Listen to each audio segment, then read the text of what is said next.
Hi, good morning sa inyong lahat. Mag-i-staycation pala kaming pamilya dyan sa BGC. Ayan, nag-check-in na nga si ate.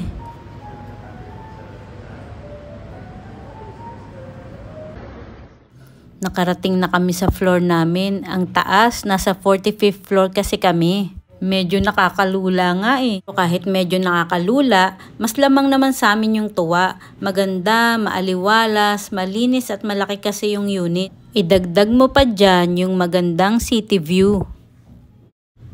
2 bedroom pala yung nakuha namin at may 3 bathroom din. At makikita mo rin palang swimming pool pag tumingin ka sa baba ng bintana. Kaya nakakaengganyo talagang mag-swimming agad. Pero mas lamang talaga sa amin yung gutom, kaya nagpa-deliver agad kami ng pagkain. Nag-order lang kami. Palabok, Burger King, yan ang kinikrave nila. Si Daddy naman palabok. At syempre, hindi mawawala ang picture taking bago kumain. Gumabi na nga, kaya naisip naman naming i-explore ang BGC. Para naman makapasyal din kami at si Daddy. First time nga palang makapunta ni Daddy dyan sa tagal niyang hindi umuwi ng Pilipinas. Ako naman, second time ko palang makapunta dyan sa BGC. Si Jed at si Owen ang palaging nandyan. Dyan kasi yung main office ng trabaho ng panganay kong si Jed. Si Owen naman, madalas siyang pumasyal dyan kapag nababagot siya sa bahay. May nadaanan nga kaming football field at iyan may mga naglalaro pa nga. Lakad lang ng lakad kaya ayan nagmamantika na ang mukha ko besh. O baka naninibago lang din ako sa klima dito sa Pilipinas. Anyway, papunta pala kami dyan sa High Street. Mahaba-haba rin yung nilakad namin para makarating sa High Street mula sa condo unit.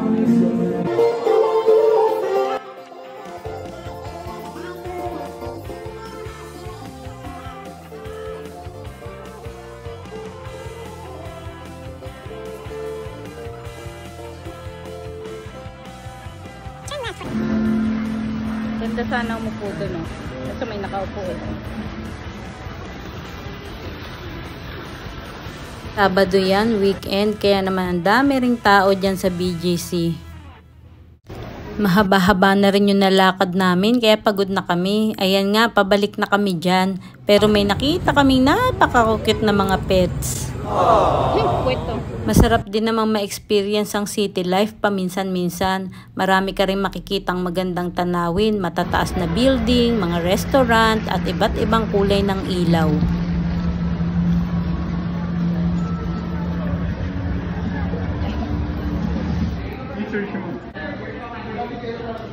Hiwa-hiwalay kami, pamilya.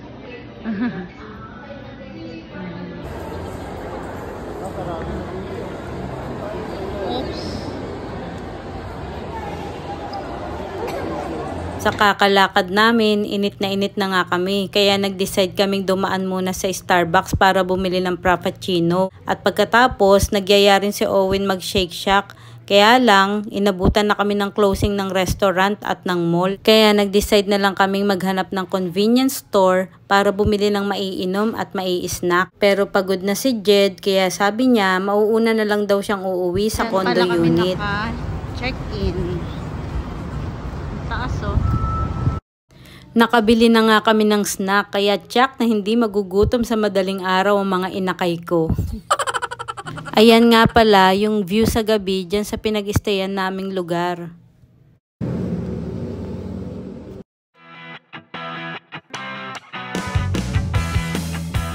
Okay ma'am, ganyan yung sa school namin, may nakaupo.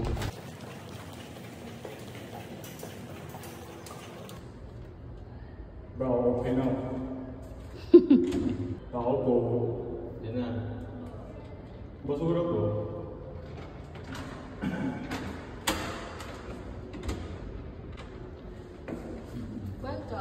Uy, ito na yung bahay sa New Zealand.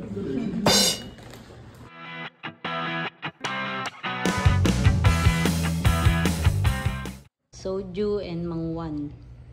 And Netflix. And ate sleeping. And Daddy.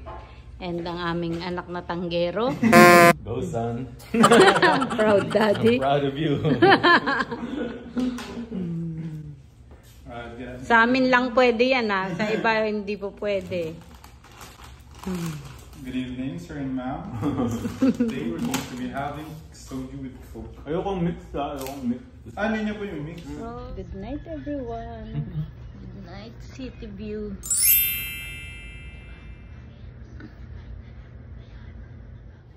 Good morning! Ayan, ang sarap ng tulog namin. Kaya naman ang ganda rin ng gising namin. Lalo na, kita mo agad yung sunrise sa umaga. At iyan naman ang city view sa umaga. Napakatahimik. Kala mo ghost town.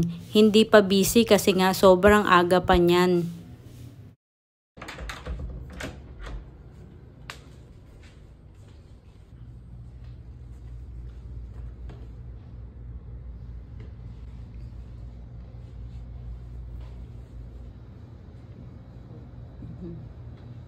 Ano, paaraw tayo?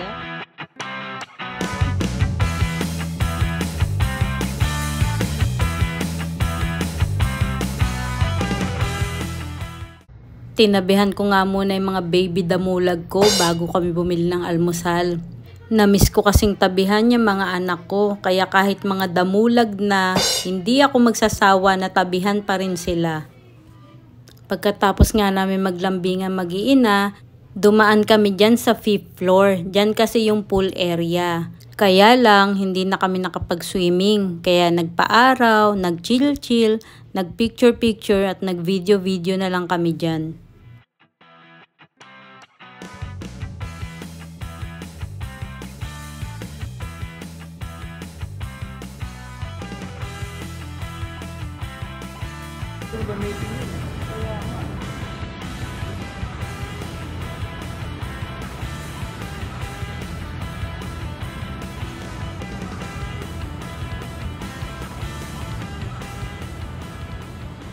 Ito yung pool area. Pero di kami maliligo.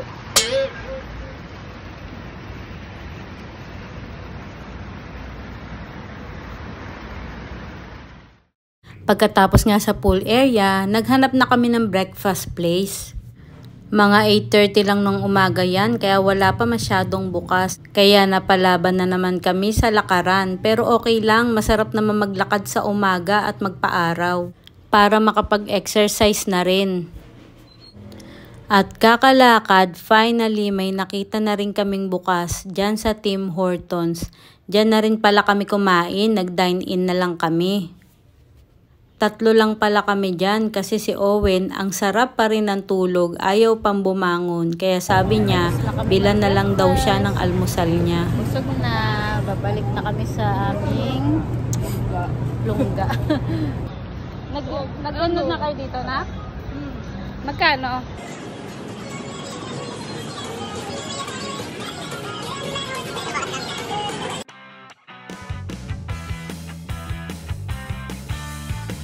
Binila na lang namin si Owen ng breakfast kasi ayaw niyang sumama.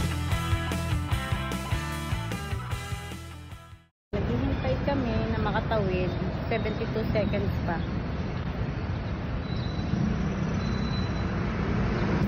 Grabe. Ewan ko saan pupunta yun.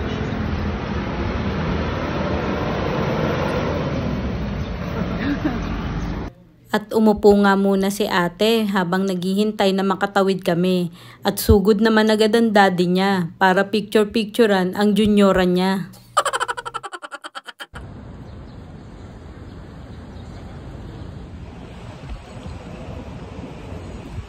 So diyan kami naka-stay. Pero doon sa kabilang side. Uptown Park Suite to. Doon kami sa 1.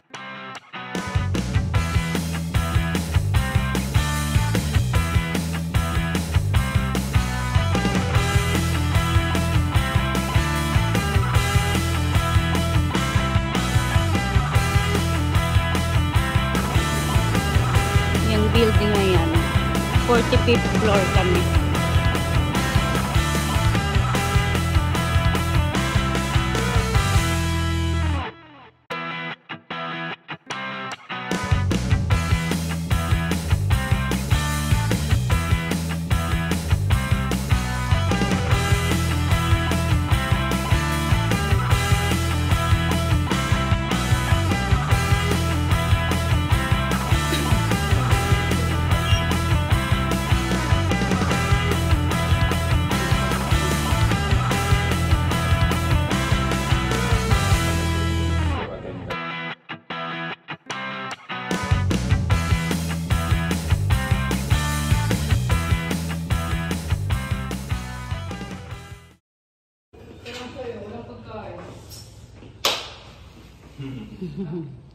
Kadiri yung straw na yan. Sa muli sa pa. Buksan mo yun anak. Ayan yung burger na lang kasi isabay mo dyan. Yun ang tinatawag namin. What? Nabusog ako. Mabusog ka? Where's my food? Yung burger na. Ay, wake up noodles po. Mahal na bata. Mamahaling bata pala, hindi mahal na bata. Wala, hindi kaya. That's a vibe. That's my food. Get your breakfast. After nga namin mag-check out, nagyaya si ate. Nilibre niya kami ng lunch dyan sa Sumo Nico. Thank you ate. Masarap pala dyan sa Sumo Nico. At sulit din yung presyo nila per head. Kita nyo naman, halata namang enjoy kami sa kinakain namin.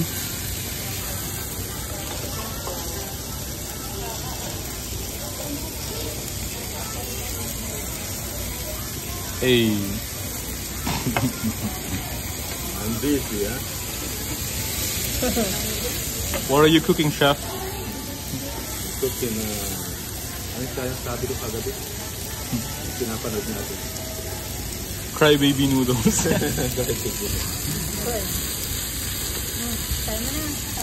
Tatabahan mo sila sa akin. Ako lang kung kumain ako. Please solo.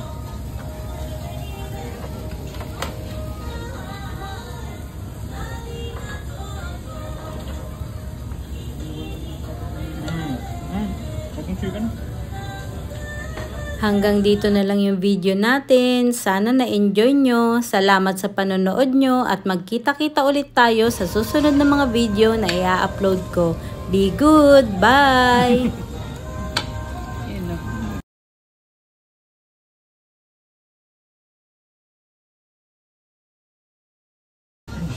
Palikit na. Successful.